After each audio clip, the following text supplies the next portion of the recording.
আরবের জেদ্দায় প্রচন্ড বৃষ্টি আজ কিন্তু দেখেন যে এখন কিন্তু সৌদি সময় রাত 10টা বাজে 9টার থেকে বৃষ্টি শুরু হয়েছে। প্রচন্ড বৃষ্টি।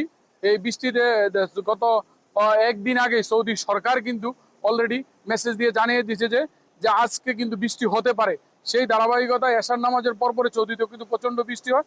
বৃষ্টির কারণে দেখেন কিন্তু রাস্তা যেভাবে গাড়ি এবং পানির স্রোত এবং অনেক রাস্তাগুলি কিন্তু একেবারেই হয়ে আছে, যেটা যেটা মক্কা থেকে জেদ্দা পর্যন্ত এই রাস্তায় কিন্তু প্রচন্ড আকারে বৃষ্টি হওয়ার কারণে এতে পানি হাঁটু পরিমাণ পানি হয়েছে এবং গাড়ি এবং যাদেরকে সৌদি সরকার কিন্তু বলেছে যাদের জরুরি কাজ ছাড়া কেউ যেন বাহিরে না হন।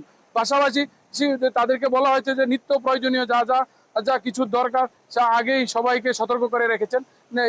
এই পরিস্থিতিতে কিন্তু আমরা দেখতেছি যে এই পানি সৌদি সরকারিভাবে যে সিটি কর্পোরেশন লোক আছে কিন্তু অলরেডি কাজ, ফায়ার সার্ভিস প্লাস বিভিন্ন টানেলগুলিতে অলরেডি নিয়ে এসেছে যে স্পিড বোট এবং পাশাপাশি বিভিন্ন টানেলের সামনে সবাই কাজ করতেছে।